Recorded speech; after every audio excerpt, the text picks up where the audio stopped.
Welcome back, guys and girls. Well, today we're doing more work on the old 2005 Nissan Pathfinder. Gas pedals. So this one is the brand new replacement. Got it from Rock Auto. Says it will fit 2004 to 2012.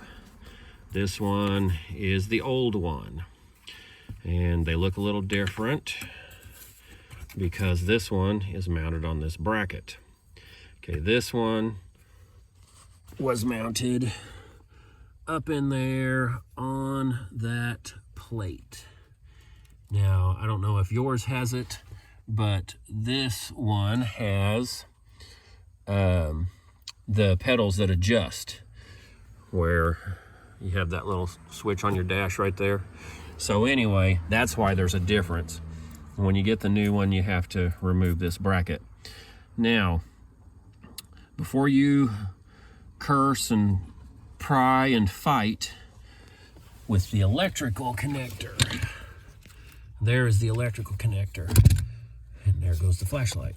When you go to remove this, this is pushed in like that. And I'm feeling around for tabs and all kinds of stuff like that. Well, you just put a screwdriver right up in here and pull that out like it was, comes right off.